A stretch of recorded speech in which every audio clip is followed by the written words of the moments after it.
मैंने कस्टम्स में 11 साल काम किया है। मैंने हर तरह की चाल देखी है। नकली बेबी फॉर्मूला के डिब्बों में छुपे ड्रग्स, जैकेट्स की लाइनिंग में सिले हुए कैश। लेकिन उस दिन कुछ अलग था। एक स्टूडेंट इंस्पेक्शन के लिए आया। साधारण सूटकेस, शांत चेहरा, हर चीज बिल्कुल नॉर्मल। एक्सरे साफ था, कुछ भी अनयूजुअल नहीं दिखा। फिर भी मैंने उसे जाने नहीं दिया। मैंने कहा, सूटकेस खोलो। हिडन कंपार्टमेंट खुला और उसके अंदर 3 पत्थर पड़े थे, फीके ग्रे रंग के, जैसे किसी नदी किनारे पड़े आम कंकड़। मैंने उन्हें 3 सेकंड तक देखा, कुछ नहीं कहा। फिर रेडियो उठाया और सिर्फ एक कोड फ्रेज बोला। 10 मिनट बाद पूरा एयरपोर्ट लॉकडाउन में था। 11 साल की नौकरी इंसान के अंदर बहुत कुछ बदल देती है। मेरे सारे अनरियलिस्टिक सपने कब के खत्म हो चुके थे। उनकी जगह इंस्टिंक्ट्स ने ले ली थी। मैंने मदर्स को बेबी फॉर्मूला के अंदर ड्रग्स छुपाते देखा है, उनकी आंखों में सिर्फ मजबूरी थी। मैंने बिजनेसमैन को जैकेट्स में डॉलर सिलते देखा, उनकी आंखों में सिर्फ लालच था। मैंने स्मगलर्स को कैप्सूल्स निगलते देखा, अपने शरीर को ही ट्रांसपोर्ट बनाकर बॉर्डर पार करने की कोशिश करते हुए। 11 साल में मैंने बहुत आंखें देखीं और अब मैं उन्हें पढ़ना सीख चुका था। आज मेरी ड्यूटी थी टर्मिनल 3 इंटरनेशनल अराइवल्स पर, काउंटर 6। दोपहर के 3 बजे। भीड़ लगातार चल रही थी। तभी एक युवा लड़का सिल्वर सूटकेस लेकर मेरे सामने आया। साधारण सा लड़का, white T shirt, jeans, black framed glasses, बिल्कुल स्टूडेंट जैसा। उसने पासपोर्ट आगे बढ़ाया। कवर बिल्कुल नया था। मैंने खोला। लियो, उम्र 21 साल, कंट्री एच से स्टडीज पूरी करके लौट रहा था। मैंने कहा, वेलकम होम। उसने मुस्कुराकर जवाब दिया, थैंक यू। मैंने कहा, 1 मिनट सर, आपका लगेज एक्सरे से जाएगा। उसने तुरंत सिर हिलाया। कोई इरिटेशन नहीं। खुद सूटकेस बेल्ट पर रख दिया। सब कुछ बहुत परफेक्ट था, शायद जरूरत से ज्यादा परफेक्ट। एक्सरे मॉनिटर पर मैं देख रहा था। कपड़े, किताबें, कुछ स्नैक्स, रेजर, सब कुछ साफ। कोई सस्पिशियस शेप नहीं। एक्सरे देख रहे वेस्ली ने मुझे ओके साइन दिया, लेकिन मेरी नजर लियो पर थी। उसके चेहरे पर हल्की मुस्कान थी, पर उसका बायां अंगूठा बार बार इंडेक्स फिंगर की दूसरी नकल को रगड़ रहा था। बार बार, लगातार। मैंने ये सिग्नल पहले भी देखा था। मुस्कान बाहर की, डर अंदर का। मैंने कहा, सर, आपका लगेज क्लियर है, लेकिन इसे खोलिए। वेस्ली एक पल के लिए रुक गया। लियो का हाथ सूटकेस पकड़ने से पहले हवा में ही थम गया। उसकी मुस्कान 1 सेकंड के लिए जम गई। उसने पूछा, अभी तो आपने कहा सब ठीक है। मैंने शांत आवाज में कहा, रूटीन चेक। वह कुछ सेकंड मुझे देखता रहा, फिर बोला, ठीक है। उसने सूटकेस खोला। अंदर सब वैसा ही था जैसा वह खुद था। कपड़े परफेक्ट स्क्वायर फोल्ड्स में, किताबें वैक्यूम सील्ड, सब व्यवस्थित। मैंने ग्लव्स पहने और सर्च शुरू की। एक एक किताब खोली, हर चीज चेक की, कुछ नहीं मिला। आसपास लोग बड़बड़ाने लगे। वेस्ली के चेहरे पर भी सवाल थे। शायद उसे लगा मैं जरूरत से ज्यादा शक कर रहा हूँ। लियो के चेहरे पर धीरे धीरे राहत लौटने लगी। होंठों पर हल्की मुस्कान वापस आ गई, लेकिन मैंने किसी की तरफ नहीं देखा। मैंने पूरा सूटकेस खाली किया और फिर नीचे की लाइनिंग पर उंगलियों से हल्का नॉक किया। थट थट थट, आवाज भारी थी, बहुत भारी। मैंने लियो की तरफ देखा। उसकी मुस्कान गायब थी, चेहरा सफेद पड़ चुका था। मैंने कहा, हिडन कंपार्टमेंट खोलो। वह हकलाया, मुझे नहीं पता इसमें कंपार्टमेंट है। मैंने उसकी आंखों में देखते हुए कहा, मैं दोबारा नहीं कहूंगा, खोलो। मैंने काउंटर के नीचे से स्क्रू ड्राइवर निकाला।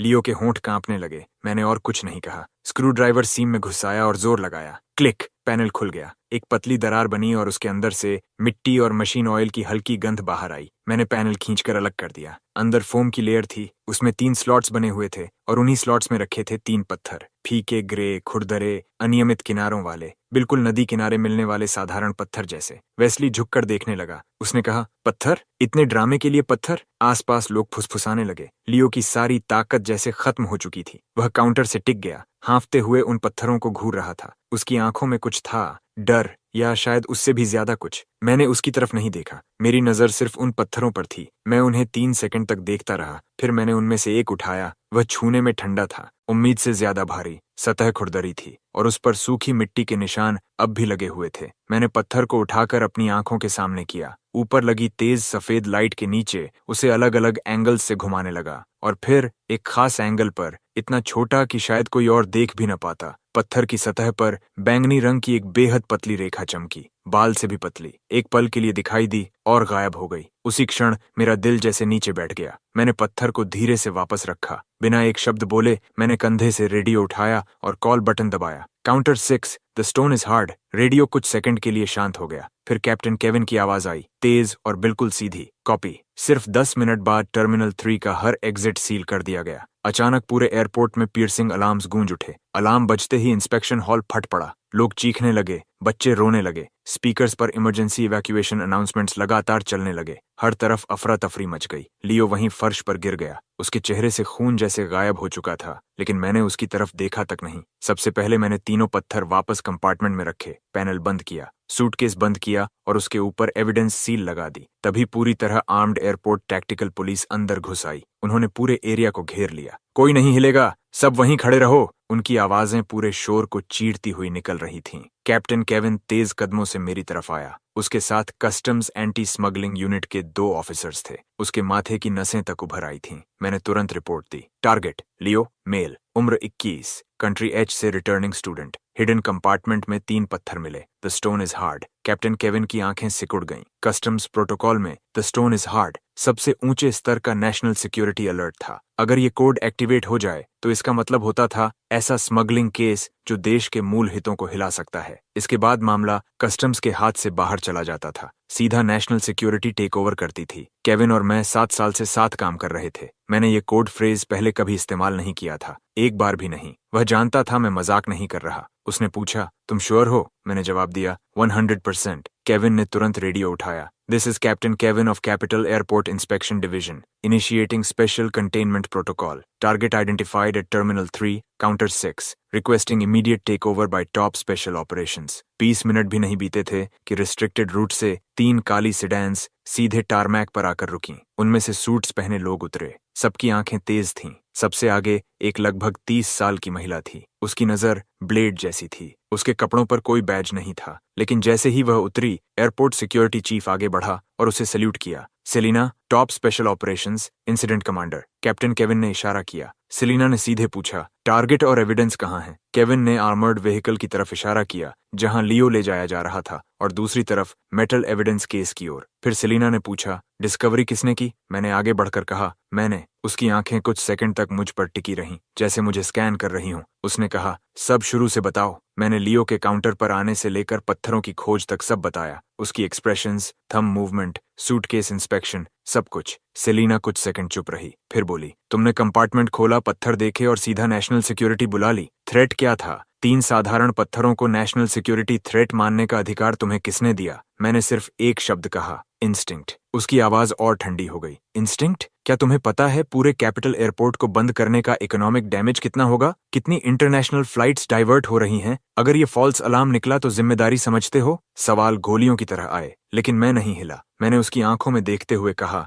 मैंने गैम्बल नहीं किया। लैंप के नीचे एक स्पेसिफिक एंगल पर मैंने वायलेट लाइट देखी, बहुत हल्की, लेकिन मैंने देखी। यही असली वजह थी अलार्म ट्रिगर करने की। फिर मैं कुछ पल रुका। 3 साल पहले मेरे मेंटर मास्टर रेस एक बॉर्डर स्मगलिंग ऑपरेशन में मारे गए थे। उस दिन उन्होंने एक नया कॉन्ट्राबैंड पकड़ा था जो साधारण मिनरल रॉक जैसा दिखता था। बाद की इंटरनल ब्रीफिंग में मैंने उसकी डिस्क्रिप्शन देखी थी। स्पेसिफिक लाइट सोर्स में उसके कोर मटेरियल से वायलेट ग्लो निकलती थी। उसी घटना के बाद code phrase the stone is hard और उससे जुड़ा ऑपरेशन बेड रॉक ऑफिशियली बनाया गया था। पूरे कस्टम सिस्टम में इस डिटेल को 5 लोगों से भी कम लोग जानते थे। कैप्टन केविन उनमें से एक था, लेकिन सेलिना साफ तौर पर नहीं जानती थी। उसने ठंडी हंसी छोड़ी। Violet light? क्या तुमने बहुत ज्यादा नॉवेल्स पढ़ लिए हैं? फिर उसने आदेश दिए, एविडेंस को आइसोलेशन लैब में ले जाओ। टेक टीम तुरंत एनालिसिस शुरू करे। टारगेट को इंटेरोगेशन रूम ले जाओ, और मुझे एक प्राइवेट रूम चाहिए, साथ में ये कस्टम्स ऑफिसर भी। जब तक मैं कंक्लूजन पर नहीं पहुंचती, ये एयरपोर्ट नहीं छोड़ेगा। इन्वेस्टिगेशन के लिए ऑन कॉल रहेगा। इतना कहकर वह मुड़ी और उसके हील्स की आवाज पूरे फ्लोर पर तेज गूंजती चली गई। कैप्टन केविन ने मेरी तरफ देखा। उसकी आवाज धीमी थी। डेमियन, मैं अपनी यूनिफॉर्म तुम्हारे भरोसे दांव पर लगा रहा हूँ। फिर उसने गहरी सांस ली और चुप हो गया। अगले कुछ घंटे बेहद दर्दनाक थे। मुझे एक छोटे ब्रेक रूम में रखा गया। बाहर 2 ऑफिसर्स गार्ड पर खड़े थे। न फोन, न बाहर से कोई संपर्क। समय जैसे रुक गया था। बाहर रात उतर चुकी थी। टर्मिनल 3 अब भी लॉकडाउन में था। टारमैक खाली पड़ा था, किसी गोस्ट सिटी जैसा। शायद बाहर तूफान मचा हुआ था, लेकिन मेरे अंदर अजीब सी शांति थी। मुझे अपनी आंखों पर भरोसा था और अपने मेंटोर पर उससे भी ज्यादा। करीब आधी रात को दरवाजा जोर से खुला। सेलिना अंदर आई, पहले से भी ज्यादा ठंडी। उसकी आंखों में दबा हुआ गुस्सा जल रहा था। उसने एक फाइल मेरे सामने पटक दी। ऑफिसर डेमियन, बेहतर होगा इसे एक्सप्लेन करो। मैंने फाइल उठाई। Preliminary lab report. आखिरी निष्कर्ष मोटे काले अक्षरों में लिखा था। उसे पढ़ते ही मेरी आंखें फैल गईं। इम्पॉसिबल, सेलिना बोली। मेरी टीम ने लियो से 8 घंटे पूछताछ की। शुरू से आखिर तक एक ही कहानी। कंट्री एच में ट्रैवल करते वक्त नदी किनारे ये पत्थर मिले।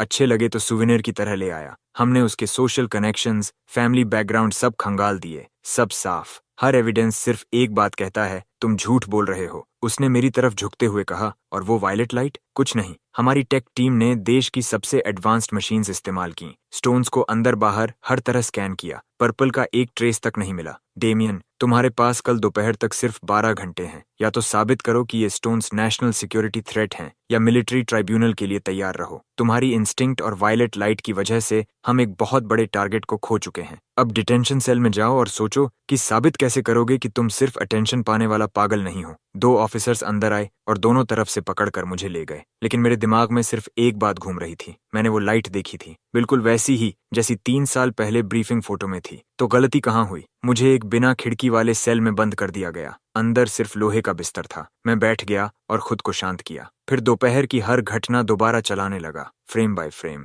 लियो, उसका चेहरा, उसकी मूवमेंट्स, उसका बायां हाथ, वो लगातार उंगलियां रगड़ना। और फिर अचानक मुझे याद आया, जब मैंने कंपार्टमेंट खोला और पत्थर देखे, उसकी टेंशन अपने पीक पर थी। लेकिन जब मैंने पत्थर उठाकर लैंप के नीचे देखा, डर के अलावा उसके चेहरे पर कुछ और भी था। अचानक मेरी आंखें खुल गईं। राहत, उसके चेहरे पर राहत थी, लेकिन क्यों? फिर मेरे दिमाग में जैसे बिजली गिरी। उसे राहत इस बात की थी कि मैं गलत लाइट इस्तेमाल कर रहा था। मैं तुरंत उठ खड़ा हुआ। दरवाजा खोलो, मुझे सेलिना से मिलना है, एविडेंस फिर से जांचना है। मुझे पता चल गया क्या गलती हुई। दरवाजे के बाहर कैप्टन केविन खड़ा था। उसका चेहरा थका हुआ था, आंखें लाल थीं। साफ था कि उसने भी नहीं सोया था। उसने सिर्फ कहा, चलो। मैं उसके साथ लंबे कॉरिडोर से गुजरा। चलते हुए उसने कहा, मैंने लैब रिपोर्ट भी पढ़ी। डेमियन, मामला बहुत बड़ा बन चुका है। मैंने तुरंत कहा, कैप्टन, मैंने झूठ नहीं बोला। समस्या स्टोन्स नहीं है, प्रॉब्लम लाइट में है। केविन रुक गया। कौन सी लाइट? मैंने गहरी सांस ली। मैंने मास्टर रेस केस की ब्रीफिंग 10 बार से ज्यादा पढ़ी है। रिपोर्ट में साफ लिखा था कि वायलेट ग्लो किसी भी लाइट में नहीं दिखती,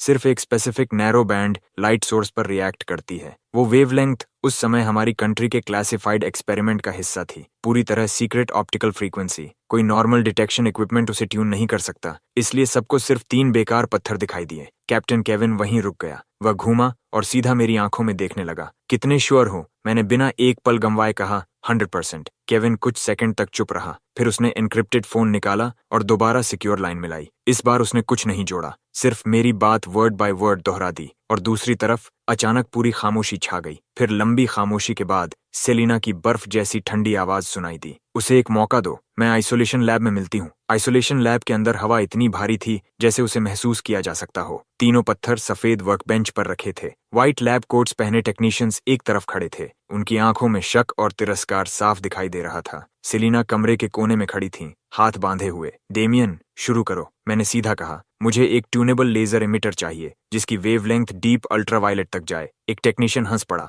तुम्हें पता भी है क्या मांग रहे हो? Deep UV? तुम्हें ये कोई साईफाई लैब लग रही है? सेलिना ने बिना एक्सप्रेशन बदले कहा, जो कह रहा है करो। टेक्नीशियन नाखुश दिखा, लेकिन चला गया। थोड़ी देर बाद एक प्रिसिजन इंस्ट्रूमेंट अंदर लाया गया। उसने कहा, यह शहर में अभी उपलब्ध सबसे एडवांस्ड इक्विपमेंट है, 200 एनएमएर तक जा सकता है। काफी है। मैंने सिर हिलाया, फिर आगे बढ़ा और लैब की सारी लाइट्स बंद कर दी। Full blackout mode. एक एक करके सारी रोशनी बुझ गई। पूरा कमरा अंधेरे में डूब गया। सिर्फ मशीन की स्क्रीन का हल्का हरा ग्लो मेरे चेहरे पर पड़ रहा था। मैंने गहरी सांस ली और वेवलेंथ ट्यून करना शुरू किया। 760 nm से नीचे, रेड, ऑरेंज, येलो, ग्रीन। लेकिन वर्कबेंच पर रखे तीनों पत्थरों में कोई बदलाव नहीं आया। वही फीके, वही बेजान। मेरे माथे पर पसीना आने लगा। टेक्नीशियन बोला, देखा, मैंने कहा था ना, ट्रिक्स बंद करो। सेलिना के माथे पर भी शिकन आ गई। उसका धैर्य खत्म हो रहा था, लेकिन मैंने किसी की तरफ नहीं देखा। 400 nm, 300, अल्ट्रावायलेट बैंड में प्रवेश, 250। सेलिना की आवाज आई, ऑफिसर डेमियन, तुम्हारा समय खत्म हो रहा है। मैंने दांत भींचे और डायल घुमाता रहा। फिर अचानक इंडिकेटर एक संख्या पर आकर रुका, 217.3 नैनोमीटर्स। मेरा हाथ वहीं जम गया। यही नंबर था, वही नंबर जो मैंने 3 साल पहले मास्टर रेस की रिपोर्ट में देखा था, एक्सपेरिमेंटल पैरामीटर के रूप में चिन्हित। मैंने धीरे से सिर उठाया और वर्कबेंच की तरफ देखा, और फिर चमत्कार हुआ। उस खास यूवी बीम के नीचे तीनों साधारण पत्थर जीवित हो उठे। उनके अंदर रोशनी जगमगाने लगी। बैंगनी रंग की अनगिनत नाजुक किरणें उनके भीतर बह रही थीं, जैसे पूरा गैलेक्सी अंदर घूम रहा हो। वो पत्थर नहीं थे, वो मानो रोशनी से बना एक छोटा ब्रह्मांड थे। पूरी लैब में सन्नाटा छा गया। कोई कुछ नहीं बोल पाया। टेक्नीशियंस के मुंह खुले रह गए, आंखें बाहर निकलने को थीं। कोने में खड़ी सेलिना अचानक तेजी से आगे बढ़ी। वह वर्कबेंच तक पहुंची और उन पत्थरों को ऐसे देखने लगी जैसे वे जीवित हों। उसकी आंखों में शौक और अविश्वास साफ था। वह पलटी और मुझे घूरने लगी। अब उसके चेहरे पर तिरस्कार नहीं था, सिर्फ सदमा और हल्का डर। उसने पूछा, तुम्हें इस वेवलेंथ के बारे में कैसे पता? ये top tier national optical secret है। उसी पल उसकी इनक्रिप्टेड फोन जोर से बज उठी। उसने जल्दी से उठाया। बोलो। दूसरी तरफ से आवाज आई, डायरेक्टर सेलिना, लियो टूट गया है। उसने सब बता दिया। कंट्री एच की एक ऑर्गेनाइजेशन ने उसे पैसे दिए थे ताकि वह ये 3 रॉ स्टोन्स देश में लाए। उसे कहा गया था कि ये पूरी तरह सेफ हैं, कोई भी इंस्ट्रूमेंट इन्हें डिटेक्ट नहीं कर सकता जब तक इन्हें एग्जैक्टली 217.3 नैनोमीटर की लाइट से इल्यूमिनेट न किया जाए। और मीटिंग पॉइंट। सेलिना के हाथ से फोन फिसल गया। उसके चेहरे का रंग उड़ चुका था। अब उसे समझ आ गया था। मैं उस क्लासिफाइड फ्रीक्वेंसी को इसलिए नहीं जानता था कि मेरी क्लियरेंस उससे ऊंची थी। मैं जानता था क्योंकि ये जानकारी 3 साल पहले मेरे मेंटोर की जान देकर मिली थी और उसने लगभग उस इंसान को मिलिट्री ट्राइब्यूनल भेज दिया था जो एक हीरो की आखिरी विरासत उठा रहा था। लैब में इतनी खामोशी थी कि सब एक दूसरे की धड़कन तक सुन सकते थे। उन 3 पत्थरों के अंदर बहती वायलेट गैलेक्सी जैसे हमारी अज्ञानता का मजाक उड़ा रही थी। कैप्टन केविन ने फोन उठाया। मीटिंग पॉइंट कहाँ है? जवाब आया, नेशनल डिजिटल लाइब्रेरी, 3री मंजिल, सेक्शन सी, लॉकर 307। समय दोपहर 3 बजे। सिर्फ 2 घंटे बचे हैं।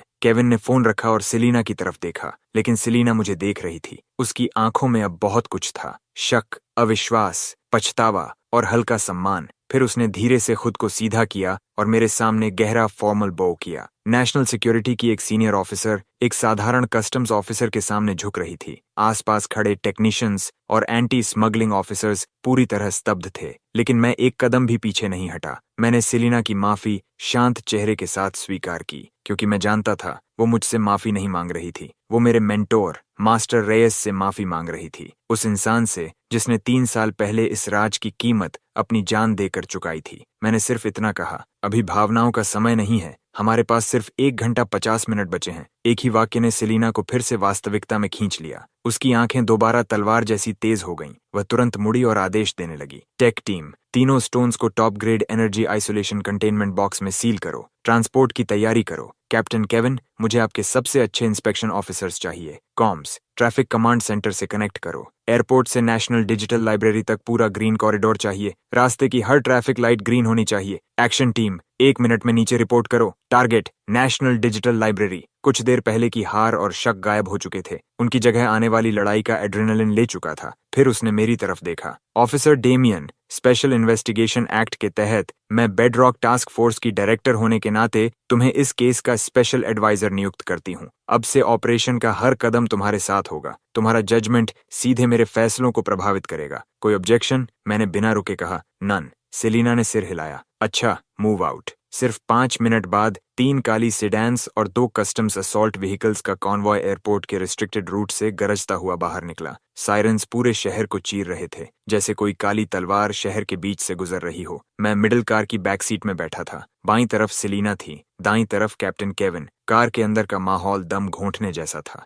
सेलिना एन्क्रिप्टेड टैबलेट में तेजी से फाइल्स स्क्रॉल कर रही थी। लियो ने सब कबूल लिया। वह सिर्फ करियर था, सबसे बाहरी मोहरा। उसे पैसे देकर इस्तेमाल किया गया। जिस ऑर्गेनाइजेशन ने उसे भर्ती किया वह खुद को आर्क कहती है, एक बेहद सीक्रेटिव इंटरनेशनल ऑर्गेनाइजेशन। हमारे पास उसका कोई रिकॉर्ड नहीं। उनका लक्ष्य था किसी भी कीमत पर इन रॉ स्टोन्स को देश में पहुंचाना। केविन ने पूछा, ये चीज आखिर है क्या? सेलिना ने सिर हिलाया। पता नहीं, नेशनल सिक्योरिटी डेटाबेस में इन स्टोन्स का कोई रिकॉर्ड नहीं, जैसे ये कहीं से अचानक आ गए हों। कुछ पल बाद उसने और कहा, लियो के मुताबिक आर्क ने उसे बताया कि ये स्टोन्स हेवन का गिफ्ट हैं, गॉड की, ऐसी चीज जो दुनिया बदल सकती है। गॉड की। मैंने खिड़की से बाहर गुजरती सड़कों को देखा। मेरे सीने का बोझ और भारी हो गया। मुझे लगातार महसूस हो रहा था कि ये सिर्फ स्मगलिंग नहीं है। मैंने धीरे से कहा, जो भी है इसे हैंडलर तक नहीं पहुंचने देना चाहिए। सेलिना ने मेरी तरफ देखा। उसकी आंखों में पहली बार अप्रूवल की झलक थी। सही कहा, मैंने मैक्सिमम कैप्चर प्रोटोकॉल एक्टिवेट कर दिया है। पूरी डिजिटल लाइब्रेरी अब एक जाल है। जैसे ही हैंडलर सामने आएगा,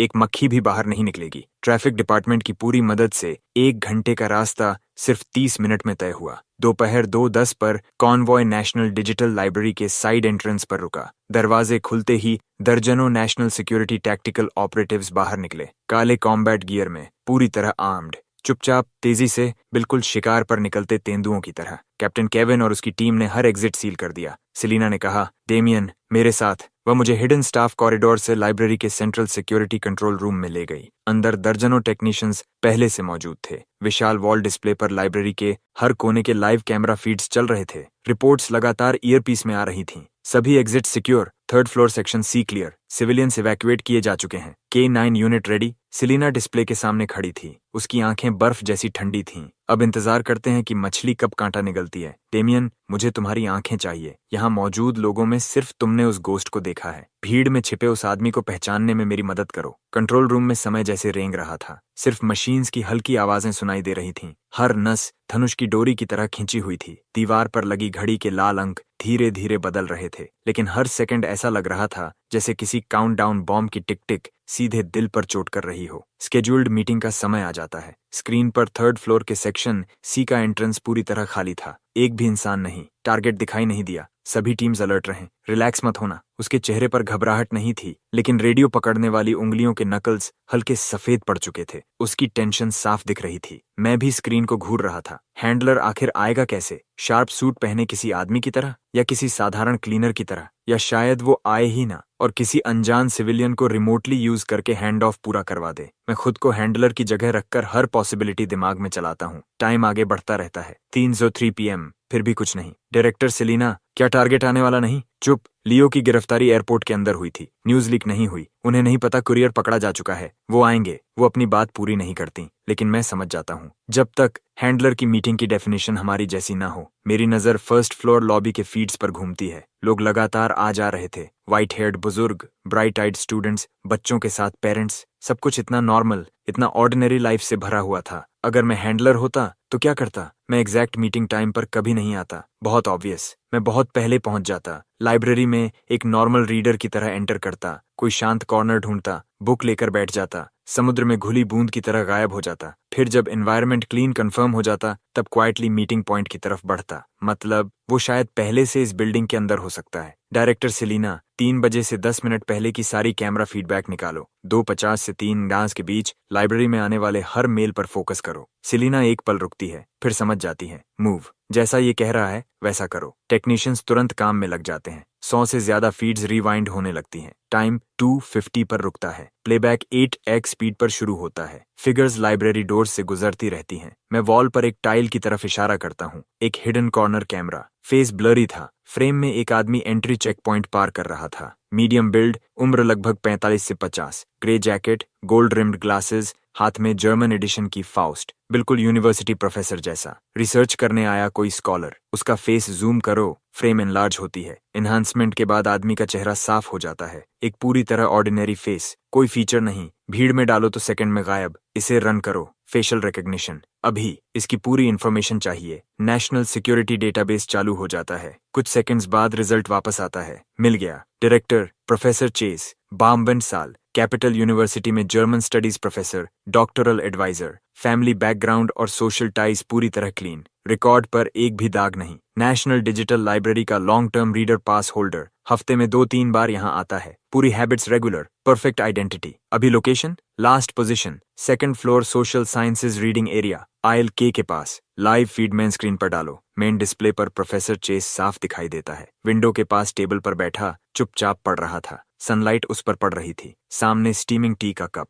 पूरा सीन किसी पेंटिंग जैसा परफेक्ट था। बहुत परफेक्ट। डिस्गाइज जैसा परफेक्ट। यही हमारा आदमी है। क्यों? उसके हाथ देखो। जो स्कॉलर लगातार बुक्स पढ़ता है, उसकी फिंगर्स कैसी होती हैं? सालों तक पेजेस पलटने से इंडेक्स फिंगर और थंब पर फ्रिक्शन की वजह से स्मूथ कैलस बन जाती है। लेकिन उसके हाथ देखो। प्रोफेसर चेस कप उठाकर चाय पीता है। उसकी फिंगर्स लंबी, साफ, फिंगर टिप्स भरी हुई, स्किन स्मूथ, एक भी कैलस नहीं। ये स्कॉलर के हाथ नहीं है। ये ऐसे हाथ हैं जो शायद पेपर बुक्स छूते ही नहीं, शायद पेन तक नहीं पकड़ते। और सामने रखी बुक। मैं स्क्रीन घूरता हूँ। वो लगभग 20 मिनट से बैठा है और एक भी पेज नहीं पलटा। सेलिना की प्यूपिल्स तुरंत सिकुड़ जाती हैं। Sniper team, target lock. Second floor social sciences area, seat K17। किसी भी एबनॉर्मल मूवमेंट पर ऑन साइट न्यूट्रलाइजेशन ऑथराइज्ड है। उसी पल स्क्रीन पर मौजूद आदमी जैसे कुछ महसूस कर लेता है। वो बुक बंद करता है और खड़ा हो जाता है। ग्लासेस ठीक करता है, घड़ी की तरफ देखता है और बिना किसी जल्दबाजी के स्टेयरवेल की तरफ चल पड़ता है। Direction, third floor. Control room में मौजूद हर इंसान सांस रोक लेता है।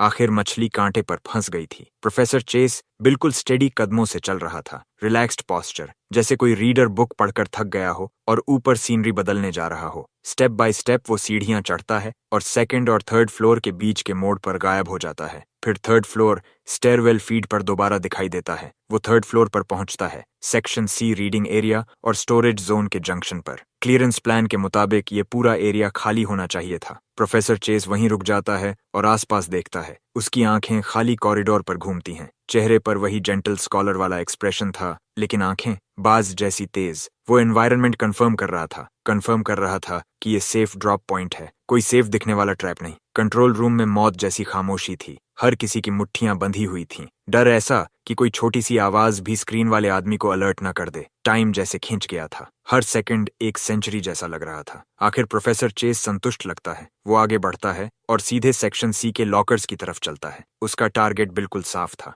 लॉकर 307। वो पॉकेट से एक की निकालता है, लेकिन वो नॉर्मल लॉकर की नहीं थी, एक एंटीक ब्रास की, अजीब शेप वाली। वो उसे लॉकर 307 के की होल में डालता है। मूव! सेलिना की आवाज बर्फ टूटने जैसी क्रैक करती है और हर ईयरपीस में गूंज जाती है। उसके शब्द खत्म भी नहीं होते कि पहले खाली पड़े कॉरिडोर से, बुक शेल्व्स के पीछे से, सीलिंग वेंट से 1 दर्जन से ज्यादा काले फिगर्स निकल आते हैं। नेशनल सिक्योरिटी के एलीट ऑपरेटिव्स, शैडोज से पैदा हुए गोस्ट्स, साइलेंट, लाइटनिंग फास्ट। ऊपर से एक स्पेशलाइज्ड इलेक्ट्रोमैग्नेटिक पल्स नेट गिरता है और प्रोफेसर चेज को पूरी तरह घेर लेता है। चारों तरफ से 1 दर्जन बंदूकें उसकी तरफ उठ जाती हैं। ऑपरेशन शुरू होने से लेकर पूरी तरह दबोचने तक आधा सेकंड भी नहीं लगा। प्रोफेसर चेज की पूरी घुमा भी नहीं पाया था। उसका एक्सप्रेशन फ्रीज हो जाता है। जेंटल स्कॉलर वाला मास्क एक पल में टूट जाता है और उसकी जगह इंटेंस शॉक और अजीब सी मुस्कान ले लेती है। हाँ, वो मुस्कुरा रहा था। दर्जनों गन सिर पर होने के बावजूद वो मुस्कुरा रहा था। प्रोफेसर चेज, आप गिरफ्तार हैं। प्रोफेसर चेज उसकी तरफ देखता तक नहीं।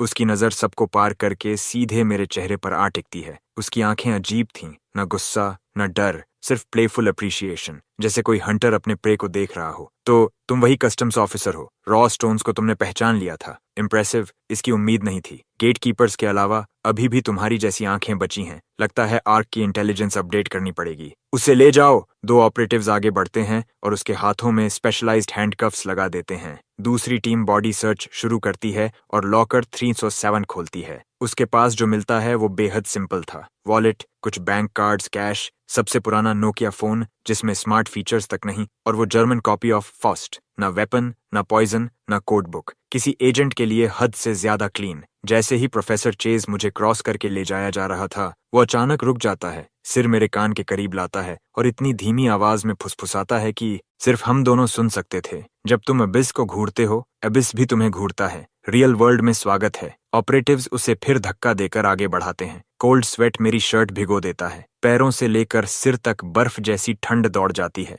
ये आदमी मुझे जानता है। वो यहाँ हैंड ऑफ के लिए नहीं आया था। लाइब्रेरी में एंटर करने के पल से शायद उसका टारगेट मैं था। ये एक ट्रैप था, एक डेथ ट्रैप मेरे लिए। लेकिन अब बहुत देर हो चुकी थी। जैसे ही प्रोफेसर चेज का शरीर एलिवेटर में धकेला जाने वाला होता है, उसकी गर्दन अचानक ऐसे एंगल पर मुड़ती है जैसा इंसानी शरीर कर ही नहीं सकता। हड्डी टूटने की तेज क्रैक। उसने खुद अपनी गर्दन तोड़ ली। उसका शरीर सीधा जमीन पर गिर जाता है और चेहरे पर वही जीत वाली मुस्कान जमी रहती है। सब कुछ पलक झपकते हो गया। हर कोई स्टन्ड था, डेड। और ऐसे ही हमारी इकलौती लीड ने सबके सामने अपनी जान ले ली। इतनी एब्सोल्यूट रिजॉल्व के साथ, इतने इम्पॉसिबल तरीके से। पूरा सीन मौत जैसी खामोशी में डूब गया। बुक चेक करो। अचानक मेरे दिमाग में कुछ क्लिक करता है। मैं एविडेंस बैग से फाउस्ट निकालता हूँ और पागलों की तरह पेजेस पलटने लगता हूँ। कोई हिडन कंपार्टमेंट नहीं, कोई मार्किंग्स नहीं, बस एक ऑर्डिनरी प्रिंटेड बुक। लेकिन जैसे ही मैं आखिरी पेज पर पहुंचता हूँ, मेरी प्यूपिल्स सिकुड़ जाती हैं। कॉपीराइट पेज के नीचे पब्लिकेशन डेट के पास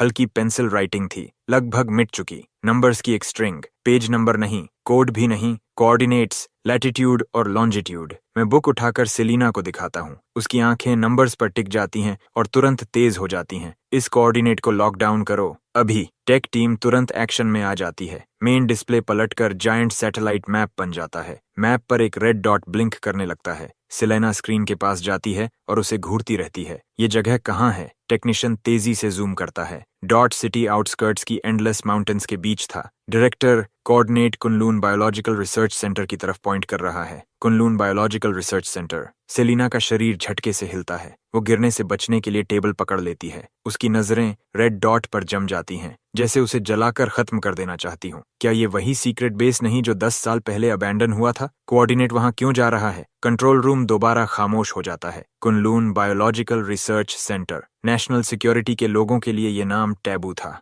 सील्ड सीक्रेट्स, नेशन के सबसे क्लासिफाइड एक्सपेरिमेंट्स, वो चीजें जिनका नाम कोई नहीं लेता। 10 साल पहले अचानक डिजास्टर के बाद उस बेस को ऑफिशियली अबैंडन्ड घोषित कर दिया गया था। उससे जुड़ी हर फाइल हाईएस्ट लेवल क्लासिफिकेशन में परमानेंटली सील कर दी गई थी, नाम तक लेना बंद। और अब प्रोफेसर चेज मरने से पहले आखिरी क्लू वहीं छोड़ गया था। मैं मैप पर माउंटेन्स से घिरे उस रेड डॉट को घूरता हूँ। मेरा इंस्टिंक्ट चिल्ला रहा था, ये हमारी सोच से कहीं ज्यादा गहरा है। सेलिना की आंखें फिर शार्प हो जाती हैं, लेकिन इस बार उनमें डाउट नहीं था, सिर्फ ट्रस्ट। डेमियन, 3 साल पहले वाला मिशन याद है, जब तुम्हारे मेंटोर मास्टर रेस मारे गए थे? इंटरसेप्टेड कॉन्ट्राबैंड के रिपोर्ट में ओरिजिन के बारे में क्या कहा गया था? मैं कुछ पल सोचता हूँ। ऑफिशियल रिपोर्ट कहती थी शिपमेंट फॉरेन सीक्रेट चैनल से आया था, लेकिन इंटरनल ब्रीफिंग में मास्टर रेस ने कहा था कि इंटेलिजेंस फ्रैगमेंट्स के हिसाब से शिपमेंट का फाइनल डेस्टिनेशन कुन माउंटेन रेंज के आसपास का सीक्रेट बेस था। मेरे शब्द खत्म होते ही सेलिना का चेहरा पूरी तरह बदल जाता है। कमांड, मैं बेडरॉक टास्क फोर्स की डायरेक्टर सेलिना बोल रही हूँ। Highest level emergency response activate करो। Target Kunlun biological research centre. उसकी आवाज पूरे कमरे में गूंजती है। प्रोफेसर चेज ने सिंपल कोऑर्डिनेट नहीं छोड़ा, उसने पेंडोरास बॉक्स छोड़ दिया है। मुझे कमांड से जोड़ो। हेलीकॉप्टर चाहिए अभी। नियरेस्ट मिलिट्री यूनिट्स को मोबिलाइज करो। कुनलून बायोलॉजिकल रिसर्च सेंटर के आसपास पूरा एरिया सील कर दो। कोई अंदर नहीं, कोई बाहर नहीं। फैसिलिटी से जुड़ी सारी क्लासिफाइड फाइल्स अनसील करके मेरे एन्क्रिप्टेड टर्मिनल पर भेजो। रेडियो चैनल पर अर्जेंट कॉन्फर्मेशंस लगातार वापस आने लगते हैं। उसी पल पूरी नेशनल सिक्योरिटी मशीन जाग उठती है। सेलिना रेडियो नीचे रखती है, उसकी आंखें बर्फ जैसी ठंडी हो चुकी थीं। डेमियन, शायद हम किसी ऐसे मेलस्ट्रॉम में घुस गए हैं जिसकी कल्पना भी नहीं की थी। प्रोफेसर चेस की मौत एंड नहीं थी, बिगिनिंग थी। उसकी नजर फिर स्क्रीन पर जाती है, उस रेड डॉट पर, जैसे वहां कोई इनविजिबल चीज जाग रही हो। 10 मिनट बाद military helicopter national digital library की रूफटॉप पैड पर उतरता है। रोटर ब्लेड्स की गूंज पूरी रात को हिला देती है। सेलिना, कैप्टन केविन और मैं हेलीकॉप्टर में चढ़ जाते हैं। कैबिन डोर सील हो जाता है। चॉपर हवा में उठता है, तेजी से ऊपर जाता हुआ। एक जायंट स्टील रैप्टर जो रात को चीरता हुआ सिटी आउटस्कर्ट्स के कुनलून रेंज की तरफ उड़ रहा था। बाहर नाइट विंड चीख रही थी। कैबिन के अंदर बैठा मैं नीचे शहर की दूर होती लाइट्स देख रहा था, लेकिन मेरा दिल और भारी होता जा रहा था। जब तुम अबिस को घूरते हो, एबिस भी तुम्हें घूरता है। रियल वर्ल्ड में स्वागत है। आखिर ये रियल वर्ल्ड क्या छुपा रहा है? कुन biological research centre, raw stones, मेरे मेंटोर की मौत, आखिर ये सब एक दूसरे से कैसे जुड़े हैं? मैं गहरी सांस लेता हूँ और अपनी मुट्ठियां कस लेता हूँ। आगे जो भी हो, मैं उसे खींचकर रोशनी में लाऊंगा। हेलीकॉप्टर अंधेरी रात को चीरते हुए उड़ता रहता है। लगभग 40 मिनट बाद हम कुन बायोलॉजिकल रिसर्च सेंटर के ऊपर पहुंचते हैं। ऊपर से देखने पर ये माउंटेन्स के बीच छुपा एक विशाल कॉम्प्लेक्स था। बीचों बीच फोर्ट्रेस जैसी ग्रे कंक्रीट बिल्डिंग खड़ी थी। चारों तरफ ऊंची वॉल्स, ऊपर रेजर वायर और सर्वेलेंस कैमरास। पूरा बेस डेंस फॉरेस्ट और जैगेड पीक्स के नीचे छिपा हुआ था। अगर पहले से इसकी जानकारी ना हो तो कोई कभी अंदाजा भी नहीं लगा सकता था कि यहाँ कुछ मौजूद है। हेलीकॉप्टर बेस के बाहर एक क्लीयरिंग में उतरता है। जैसे ही हम नीचे उतरते हैं, ठंडी और नम माउंटेन विंड चेहरे से टकराती है। ग्राउंड पहले से स्पेशल ऑपरेशंस फोर्सेस के कंट्रोल में था। Hundreds of fully armed soldiers base के चारों तरफ गोस्ट्स की तरह तैनात थे। उनका कमांडर लगभग 40 साल का दुबला आदमी था। Call sign falcon. वो सेलिना के पास आता है और शार्प सैल्यूट मारता है। डायरेक्टर सेलिना, टीम्स प्लान के मुताबिक डिप्लॉय हो चुकी हैं। 1 किलोमीटर पेरीमीटर के अंदर हर सस्पिशियस टारगेट स्क्रीन और कंटेन किया जा चुका है। बेस के अंदर कोई अनोमली डिटेक्ट नहीं हुई। Good move. फैल्कन हमें बेस के मेन एंट्रेंस की तरफ ले जाता है। वहां एक मैसिव अलॉय डोर बंद पड़ा था। उसकी सरफेस पर रस्ट जम चुकी थी, जैसे 10 साल से कभी खुला ही ना हो। सेलिना अपना एन्क्रिप्टेड टर्मिनल निकालती है और तेजी से काम करने लगती है। अलॉय डोर भारी मैकेनिकल आवाज के साथ खुलता है। अंदर से ठंडी, नम और सड़ी हुई हवा बाहर निकलती है। अंदर पिच ब्लैक कॉरिडोर था। उसका आखिरी सिरा दिखाई तक नहीं दे रहा था, जैसे किसी अननोन अबिस में जाता हो। फैल्कन 2 सोल्जर्स को आगे स्काउट करने का सिग्नल देता है। वो सब मशीन गन्स निकालकर आगे बढ़ते हैं। टैक्टिकल फ्लैशलाइट्स जलती हैं।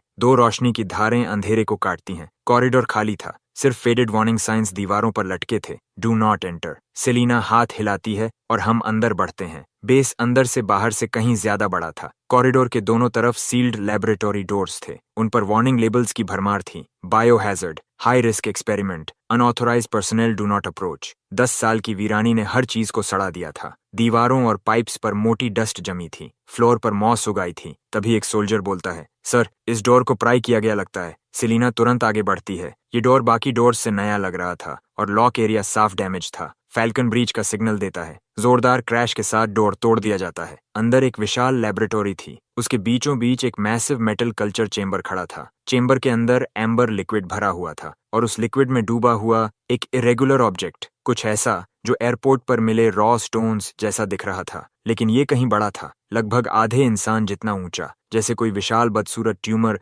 शांति से फ्लूइड में तैर रहा हो। उसके चारों तरफ डेंस ट्यूब्स और केबल्स जुड़े हुए थे जो एक जायंट कंट्रोल कंसोल तक जा रहे थे। कंसोल स्क्रीन्स पेल ग्रीन ग्लो दे रही थीं। उन पर कॉम्प्लेक्स बायोलॉजिकल डेटा और एनर्जी रीडिंग्स चल रही थीं। ये क्या है? Raw stone? के जिंदा है? मेरी आंखें चेंबर के अंदर मौजूद जायंट स्टोन पर टिक जाती हैं। वो स्थिर नहीं था, उसकी सरफेस हिल रही थी, हल्की लहरों जैसी, जैसे वो सांस ले रहा हो। फैल्कन तुरंत आदेश देता है, इस लैब को अभी लॉकडाउन करो, कोई पास नहीं जाएगा। एयर, वाटर और सॉइल टेस्ट शुरू करो। बायोहैजर्ड लीक है या नहीं पता करो। Move. Biochemical detection team suit पहनकर अंदर घुसती है। सेलिना कंसोल तक जाती है और तेजी से काम करने लगती है। वो एनक्रिप्टेड टर्मिनल को कंसोल से कनेक्ट करती है। मैसिव क्लासिफाइड डेटा ट्रांसफर शुरू हो जाता है। कुछ देर बाद रिपोर्ट आती है, डायरेक्टर, रिजल्ट्स आ गए। एयर, वाटर, सॉइल सब नॉर्मल हैं, लेकिन लैब के अंदर एनर्जी फ्लक्चुएशंस एक्सट्रीम हैं, जैसे कोई हाई आउटपुट न्यूक्लियर रिएक्टर लगातार पावर जनरेट कर रहा हो। न्यूक्लियर रिएक्टर एक रॉ स्टोन रिएक्टर लेवल की एनर्जी जनरेट कर रहा है। सेलिना अचानक कंसोल से सीधी खड़ी हो जाती है। उसकी आंखें फिर चेंबर की तरफ घूमती हैं,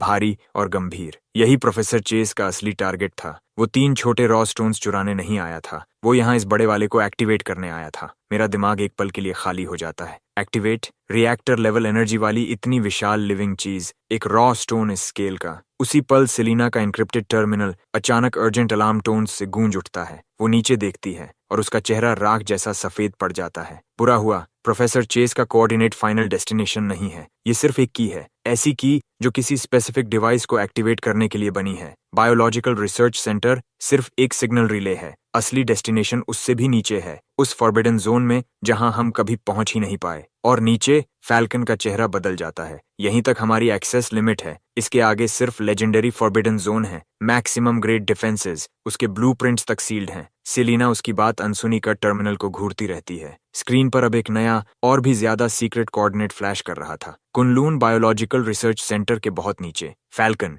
तुम्हारे सारे डिमोलिशन एक्सपर्ट्स चाहिए। जितनी जल्दी हो सके फॉरबिडन जोन तक रास्ता उड़ाओ। डायरेक्टर, वो काम नहीं करेगा। उस जोन की डिफेंसेस न्यूक्लियर बंकर स्टैंडर्ड्स पर बनी है। टॉप टियर चार्जेस से भी एक सीम खोलने में कम से कम 20 घंटे लगेंगे। 20 घंटे? सेलिना की आवाज ठंडी हो जाती है। हमारे पास इतना समय नहीं है। लियो ने पहले ही बताया था मीटिंग टाइम आज 3 बजे था। प्रोफेसर चेस लाइब्रेरी में ठीक 3 बजे सिर्फ हमें रोकने आया था, टाइम बाय करने। उसने कोऑर्डिनेट एक्टिवेट किया, यहाँ के रॉ स्टोन को एक्टिवेट किया, लेकिन उसका असली उद्देश्य नीचे फॉरबिडन जोन एक्टिवेट करना था। अगर मैं सही हूँ तो अंदर की चीज पहले से एक्टिवेट हो चुकी है। उसकी नजर जायंट रॉ स्टोन पर जाती है। उसकी सरफेस अब पहले से ज्यादा तेज रिपल कर रही थी। एम्बर लिक्विड हल्की वायलेट ग्लो देने लगा था। ये बड़ा रॉ स्टोन एनर्जी कन्वर्टर है। ये किसी नेचुरल एनर्जी को अब्सॉर्ब करता है और प्रोफेसर चेस के कोऑर्डिनेट के जरिए उसे सिग्नल में बदल देता है। वही सिग्नल फॉरबिडन जोन एक्टिवेट कर रहा है। मेरी बात सुनकर सेलिना की आंखों में चमक आ जाती है। तुम सही हो, उस जोन के अंदर सपोजिडली वो चीज दबी है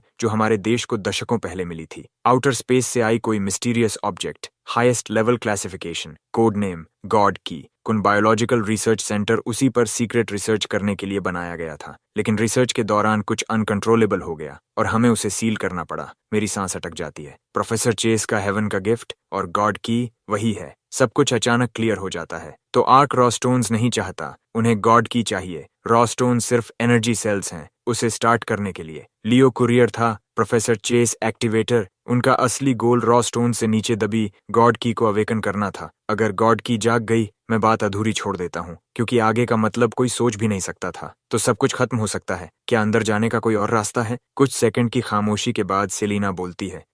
10 साल पहले डिजास्टर के बाद अगर जोन में कुछ अनकंट्रोल्ड म्यूटेशन हो जाए, इसके लिए हमने एक इमरजेंसी सेल्फ डिस्ट्रक्शन पैसेज बनाया था। उस पैसेज से हाई एनर्जी मटेरियल इंजेक्ट करके अंदर की हर चीज पूरी तरह डिस्ट्रॉय की जा सकती है, लेकिन वो रुकती है। वो वन वे है, जो अंदर जाता है वापस नहीं आता और अंदर ट्रैप्स और डिफेंसेस भरे हैं। कभी फील्ड टेस्ट भी नहीं हुआ, कोई कभी पार नहीं गया। मैं सिलीना की तरफ देखता हूँ। मुझे वहां ले चलो डायरेक्टर, फैल्कन तुरंत बोल पड़ता है। आप नहीं जा सकती, आप टास्क फोर्स डायरेक्टर हैं। लेकिन सिलीना उसे रोक देती है। मैं डायरेक्टर हूँ, मेरी क्लियरेंस यहाँ सबसे ऊंची है। सिर्फ मैं सारे अलार्म्स और सेफ गार्ड्स डिसेबल कर सकती हूँ। सिर्फ मैं तुम्हें अंदर पहुंचा सकती हूँ। डेमियन, वो मेरी तरफ देखती है। मेरे साथ चलो, मुझे तुम्हारा इंस्टिंक्ट चाहिए, तुम्हारी आंखें चाहिए। मैं धीरे से सिर हिलाता हूँ। समझ गया, ये अब सिर्फ मेरे बारे में नहीं था, देश, लोग, सबकी सेफ्टी की बात थी। फैल्कन की आंखों में सम्मान की हल्की चमक उभरती है। वो कुछ नहीं कहता, बस हमें बेस के और भी गहरे हिस्से में एक हिडन कॉर्नर तक ले जाता है। वहां एक अलॉय डोर खड़ा था जो आसपास की दीवार से अलग ही नहीं दिख रहा था। सिलीना के एन्क्रिप्टेड कमांड पर डोर धीरे धीरे खुलता है और उसके पीछे एक पैसेज दिखाई देता है, पहले से ज्यादा गहरा, ज्यादा अंधेरा, ज्यादा ठंडा। एंट्रेंस पर एक लाल वार्निंग साइन लगा था, no entry for the living. मैं गहरी सांस लेता हूँ और सिलीना की तरफ देखता हूँ। उसका चेहरा डरावनी हद तक शांत था। चलो, और मैं उसके पीछे अंदर कदम रख देता हूँ। कैप्टन केविन और फैल्कन बाकी सोल्जर्स के साथ एंट्रेंस पर पोजीशन संभाल लेते हैं। डोर बंद होने से पहले सिलीना आखिरी बार बोलती है, ध्यान से सुनो, जो भी हो, मेरे ऑर्डर के बिना कोई पास नहीं आएगा, कोई अंदर नहीं आएगा। रूल तोड़ने वालों को देखते ही गोली मार दी जाएगी। एलॉय डोर धीरे धीरे हमारे पीछे सील हो जाता है। उसी पल हमारा बाहर की दुनिया से हर कनेक्शन कट जाता है। अननोन डार्कनेस हमें पूरी तरह निगल लेती है। अब सिर्फ हमारी अपनी हार्ट बीट सुनाई दे रही थी और मौत जैसी घुटन भरी गंध बढ़ती जा रही थी। यही फॉरबिडन जोन था। एलॉय डोर ने बाहर की दुनिया से हर रिश्ता काट दिया था। डार्कनेस मोटी काली स्याही की तरह चारों तरफ लिपटी हुई थी, ठंडी, नम और रस्टेड मेटल और सड़ी हुई धूल की स्मेल से भरी। सिलीना टैक्टिकल फ्लैशलाइट ऑन करती है। सफेद रोशनी की एक धार 10 साल की खामोशी को चीर देती है। लाइट के सामने एक लंबा पतला टनल दिखाई देता है जो नजरों से परे तक जा रहा था। दीवारें कंक्रीट की नहीं थीं, किसी अनजान डार्क सिल्वर मेटल से बनी हुई। सरफेस इतनी स्मूथ कि एक भी सीम नहीं, जैसे पूरा टनल किसी एक जायंट मेटल ब्लॉक से कार्व किया गया हो। सिलीना धीमी आवाज में बोलती है, 10 साल पहले का highest grade military alloy. Theory के मुताबिक ये छोटी न्यूक्लियर ब्लास्ट भी झेल सकता है। पास रहो, अब से हम फुल कॉम्बैट रेडीनेस में हैं। कोई भी अनकन्फर्म्ड लिविंग थिंग हॉस्टाइल मानी जाएगी। फ्लैशलाइट के बिना भी मैं आसपास की आउटलाइंस मुश्किल से देख पा रहा था। टनल बहुत लंबा था। हम करीब 5 मिनट चले होंगे कि अचानक मेरा दिल जोर से सिकुड़ जाता है। सीधा सामने से इंटेंस डेंजर की लहर आती है। रुको, सिलीना उसी पल रुक जाती है। वेपन सीधा आगे, शरीर धनुष की तरह तना हुआ। क्या हुआ? आगे कुछ है, पता नहीं क्या, लेकिन डेंजरस है। पक्का? पूरी तरह। मैं सामने अंधेरे में घूरता हूँ। खतरे का एहसास बढ़ता जा रहा था, जैसे डार्कनेस में कोई इनविजिबल आंख हमें ठंडेपन से देख रही हो। सिलीना बिना सवाल किए पॉकेट से ग्लो स्टिक निकालती है और आगे फेंक देती है। वो लगभग 50 मीटर उड़कर फ्लोर पर गिरती है। उसी पल कॉरिडोर लाल रोशनी से फट पड़ता है। अनगिनत ब्लड रेड बीम्स एक दूसरे में जुड़कर आधे सेकंड से भी कम वक्त में जायंट 3D लेजर ग्रिड बना देती हैं। ग्लो स्टिक हवा में ही पाउडर बन जाती है। Infrared triggered laser grid. Selina की आवाज भारी हो जाती है। मिलिट्री की टॉप टियर डिफेंस। ट्रिगर हुआ तो कुछ भी जिंदा नहीं बचता। वो मेरी तरफ देखती है। तुमने महसूस कैसे किया? इंस्टिंक्ट। अब मैं कॉरिडोर को घूरता हूँ। ऐसे सिस्टम्स हमेशा पैटर्न पर चलते हैं, या फिक्स्ड इंटरवल या ओवरराइड कोड। हमारे पास कोड नहीं है तो इंतजार करेंगे, या पावर खत्म होने का या शट डाउन विंडो का। और हम अंधेरे में इंतजार करते हैं। 1 minute, 5, 10। Standard defence systems power बचाने के लिए पल्स साइकिल्स पर चलते हैं, हमेशा एक्टिव नहीं रह सकते। तभी सिलीना कुछ सोचती है। वो पॉकेट से छोटी मेटल बॉल निकालती है और धीरे से पैर से आगे धकेलती है। बॉल फ्लोर पर लगभग बिना आवाज के रोल करती है। 1 मीटर, 2, कुछ नहीं। इंफ्रारेड नहीं, मोशन भी नहीं। तो ट्रिगर क्या है? अचानक समझ आता है।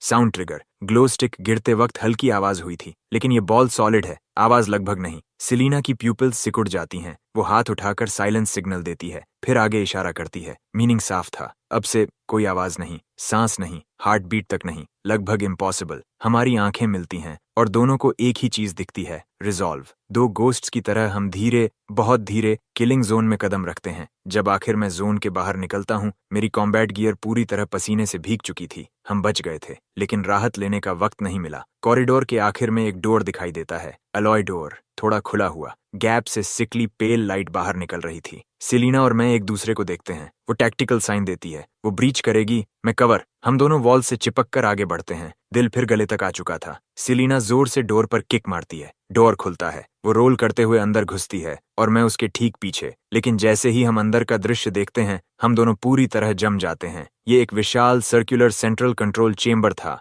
लगभग बास्केटबॉल कोर्ट जितना बड़ा। दीवारों पर अनगिनत बड़े डिस्प्ले स्क्रीन्स लगे थे, लेकिन हर स्क्रीन बंद थी। चेंबर पूरी तरह बर्बाद हो चुका था। टेबल्स और चेयर्स उलटे पड़े थे। डॉक्यूमेंट्स पूरे फ्लोर पर बिखरे हुए थे। हर चीज पर धूल की मोटी परत जमी थी, जैसे 10 साल पहले डिजास्टर के उसी पल समय रुक गया हो। और उस भारी खून की बदबू का सोर्स सामने उठा हुआ प्लेटफॉर्म था। उसके नीचे दर्जन से ज्यादा बॉडीज, व्हाइट लैब कोट्स पहने हुए, लेकिन अब सिर्फ सूखी स्केलेटन्स बची थीं। कुछ के हर छेद से खून निकला था, चेहरे दर्द से मुड़े हुए, हड्डियां टूटी हुई। कुछ के सीने में किसी शार्प वेपन से विशाल छेद कर दिया गया था। यही था 10 साल पहले के डिजास्टर का सीन, नरक का दृश्य। सेलिना की आवाज धीमी पड़ जाती है। ये कुन-लून प्रोजेक्ट के कोर रिसर्चर्स थे। मेरे टीचर प्रोफेसर थियोडोर भी प्रोजेक्ट लीडर्स में से एक थे। इंसिडेंट के बाद उन्हें मिसिंग घोषित किया गया था। मैंने कभी नहीं माना कि वो यहाँ मरे होंगे। उसकी आंखें स्केलेटन्स में किसी फैमिलियर चेहरे को ढूंढ रही थीं। मैं उसे डिस्टर्ब नहीं करता, बस फुल अलर्ट होकर चेंबर को देखता रहता हूँ।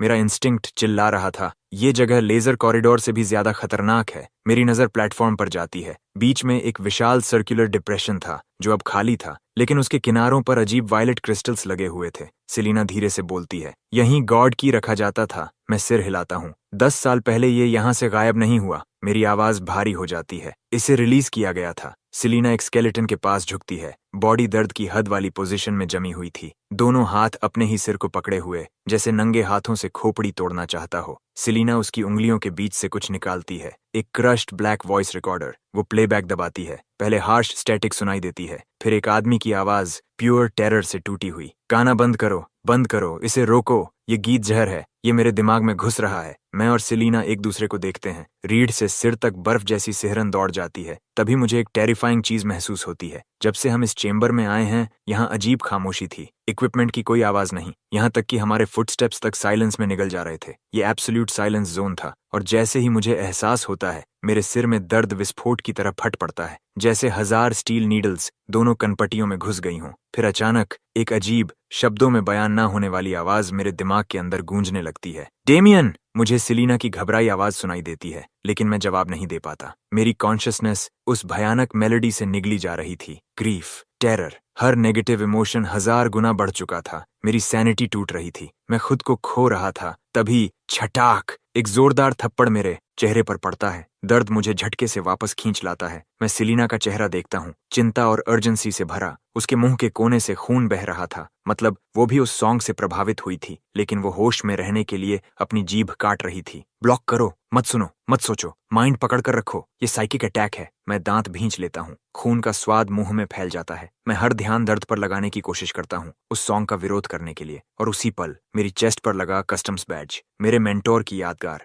एक साधारण सी चीज, अचानक हल्की गर्माहट छोड़ने लगता है। वो गर्मी पूरे शरीर में फैल जाती है और सीधा दिमाग तक पहुंचती है। क्योटिक मेलोडी उस वार्मथ के सामने पीछे हटने लगती है, जैसे अपना नेचुरल एनिमी देख लिया हो। वो तेजी से पीछे हटती है। मेरा दिमाग साफ होने लगता है। दर्द गायब हो जाता है। सेलिना मुझे अविश्वास से देखती है। तुम ठीक हो? मैं अपनी चेस्ट पकड़ता हूँ। इसने बचाया। ये क्या है? मेरे मेंटोर की कीपसेक पता नहीं क्यों ग्लो कर रही है, लेकिन लगता है ये साइकिक अटैक्स ब्लॉक कर सकती है। उसी पल पूरा सेंट्रल चेंबर जोर से हिलने लगता है। दीवारों पर बंद स्क्रीन्स एक एक करके जल उठती हैं, लेकिन उन पर डेटा नहीं था। एक आंख थी, एक विशाल, डरावनी आंख, वायलेट वेन्स से भरी हुई। उसकी प्यूपल सीधे मुझ पर और सेलिना पर टिक जाती है। Unknown life forms detected, class 1 clearance की detected, ark project phase 2 initiated, objective eliminate anomalies. Ark project professor Chase का ऑर्गेनाइजेशन। उन्होंने इस जगह का कंट्रोल ले लिया था। उसके शब्द पूरे भी नहीं हुए थे कि प्लेटफॉर्म के बीच बना खाली गोलाकार गड्ढा धीरे धीरे नीचे से खुलने लगा। अज्ञात धातु से बनी एक लिफ्ट नीचे से ऊपर उठी और उसके ऊपर सिर्फ एक चीज रखी थी, एक विशाल अनियमित स्फीयर जो अनगिनत बैंगनी चमकते क्रिस्टल शार्ड से बना था। उसकी सतह टेढ़ी मेढ़ी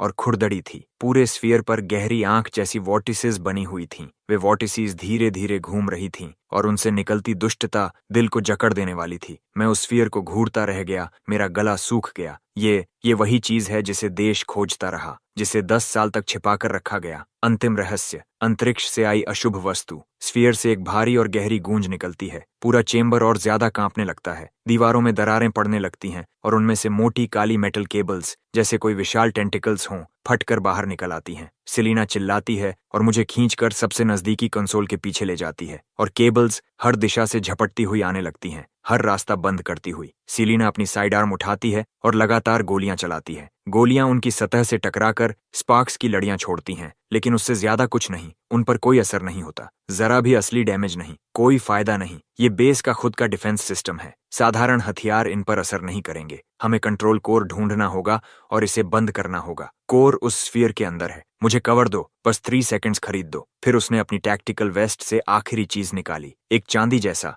अंगूठे के आकार का diamond shaped charge high energy fusion bomb. मैं उसे पहचान गया। ये नेशनल सिक्योरिटी के सबसे गुप्त उपकरणों में से एक था। इतना शक्तिशाली कि 1 मीटर मोटी स्टील प्लेट भी उड़ा दे, लेकिन उसके ब्लास्ट होने में पूरे 3 सेकंड्स लगते हैं और उन 3 सेकंड्स में वह एक चलता फिरता निशाना बन जाएगी। नहीं, बहुत खतरनाक है। समय नहीं है, यही हमारा एकमात्र रास्ता है। उसने मुझे बहस का मौका भी नहीं दिया। वह कवर से बाहर लुढ़क गई। मैं दहाड़ा और अपनी मैगजीन की बची हुई सारी गोलियां खाली कर दी, लेकिन केबल्स पर नहीं। मैंने उनके ऊपर की सीलिंग पर निशाना लगाया। पुरानी वायरिंग और पाइप्स गोलियों से फट गईं और हर तरफ स्पार्क्स और भाप फैल गई। पूरा चेंबर धुएं और अंधी कर देने वाली बिजली की चमक से भर गया। कुछ पलों के लिए केबल्स की ट्रैकिंग रुक गई और उसी कीमती 1 सेकंड में सेलिना प्लेटफॉर्म तक पहुंच चुकी थी। उसने बॉम्ब एक्टिवेट किया और अपनी पूरी ताकत से उसे विशाल बैंगनी स्फीयर की तरफ फेंक दिया। अगले ही पल एक केबल ने उसे जोर से मारा और वह पूरे चेंबर में उड़ती चली गई। चांदी जैसा चार्ज हवा में एक बेबस आर्क बनाता हुआ आगे बढ़ा।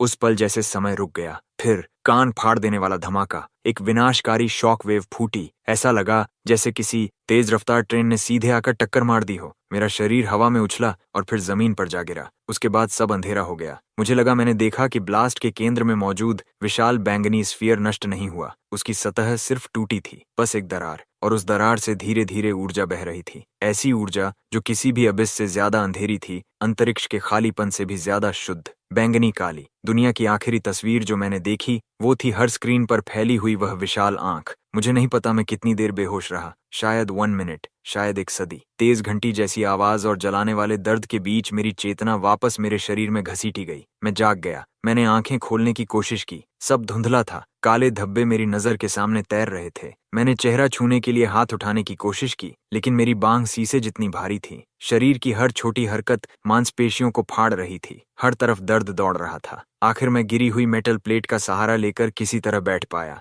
धीरे धीरे मेरी नजर साफ हुई और फिर मैंने सामने देखा। धरती पर नर्क। कंट्रोल चेंबर मलबे में बदल चुका था। जिस कंसोल के पीछे हम छिपे थे वह ब्लास्ट से टुकड़ों में टूट चुका था। हर तरफ टूटे हिस्सों से बिजली की स्पार्क्स निकल रही थीं। दीवारों पर लगी हर स्क्रीन चकनाचूर थी। हवा में गन पाउडर और जलती हुई चीजों की गंध भरी हुई थी। मेरी नजर धुएं को चीरते हुए प्लेटफॉर्म की तरफ गई। प्लेटफॉर्म अब भी मौजूद था और वह विशाल बैंगनी स्फीयर भी वहीं था, चुपचाप हवा में लटका हुआ। मेरा दिल डूब गया। पागलों की तरह मैं मलबे में खोजने लगा। मेरी टूटी आवाज सेलिना का नाम पुकार रही थी। इतना विशाल और मृत चेंबर और मेरी आवाज इतनी कमजोर कि जवाब में सिर्फ मेरी अपनी गूंज लौट कर आई। पूरे शरीर के दर्द को सहते हुए मैं हाथों और घुटनों के बल मलबे में रेंगने लगा। भारी मेटल के टुकड़े एक एक करके हटाने लगा। नुकीले किनारे मेरी उंगलियां काटकर लहूलुहान कर रहे थे, लेकिन मुझे कुछ महसूस नहीं हो रहा था। बस एक ही विचार, उसे ढूंढो, उसे ढूंढो। आखिरकार गिरे हुए सर्वर कैबिनेट्स के ढेर के पीछे मुझे सेलिना मिल गई। वह बिल्कुल स्थिर पड़ी थी,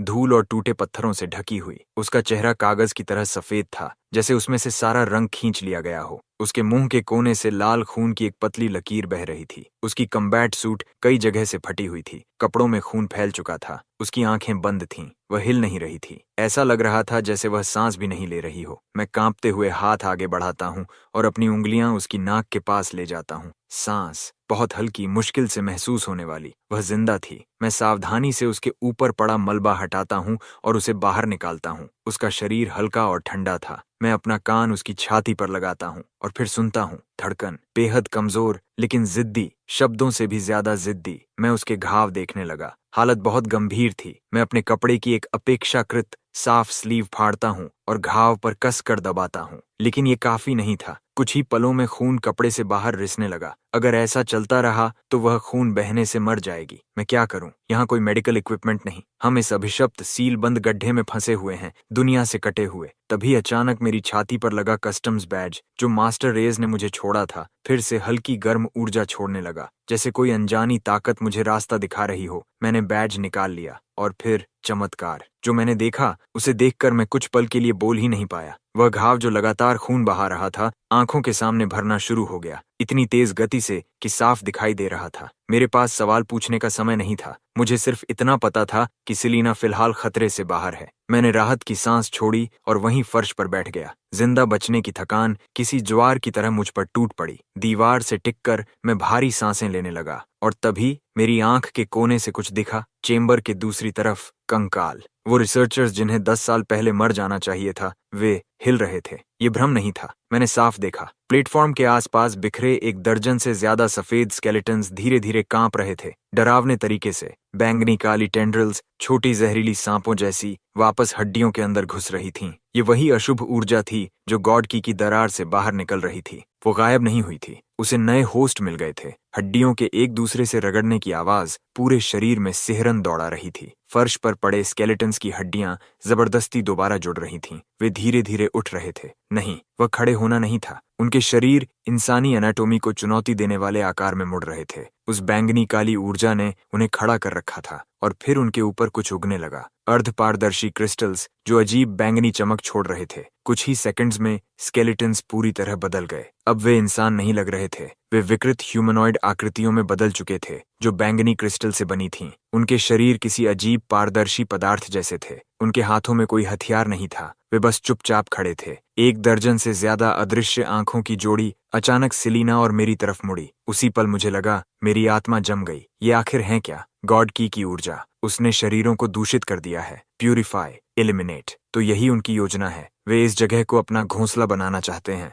उसके शब्द सुनकर मेरी रीढ़ में ठंड उतर गई। घोंसला? क्या ये क्रिस्टल क्रीचर्स वही नई स्पीसीज थीं जिन्हें आर्क बनाने की कोशिश कर रहा था? और तभी हमारे बात करते करते वे चलने लगे। जो सबसे पास था उसने धीरे धीरे अपनी बांह उठाई और हमारी तरफ इशारा किया। फिर उसका शरीर पिघलने लगा, जैसे किसी मोम की मूर्ति को भयंकर गर्मी में डाल दिया गया हो। वह तेजी से बैंगनी चिपचिपे तरल में बदल गया। वह तरल जमीन पर फैलने लगा और जीवित चीज की तरह हमारी तरफ बहने लगा। उसका उद्देश्य हमला करना नहीं था, वह हमें बदलना चाहता था। सोचने का समय नहीं था। मैंने सेलिना को अपनी पीठ पर उठाया और दौड़ पड़ा। हमारा पीछे हटने का रास्ता बंद हो चुका था। ये जगह एक सील बंद निराशाजनक पिंजरा बन चुकी थी। मैं कहाँ जाऊं? मेरी आंखें टूटे कंसोल्स पर घूमी। ज्यादातर कबाड़ बन चुके थे, लेकिन कोने में दीवार में फंसा एक इमरजेंसी बैकअप टर्मिनल अब भी चालू था। उसकी स्क्रीन अब भी जल रही थी। सेलिना को पीठ पर लादे हुए मैंने अपनी बची हुई सारी ताकत इकट्ठी की और उसकी तरफ भागा। उसे नीचे रखा, दूसरे हाथ से धूल से भरी टच स्क्रीन को तेजी से चलाया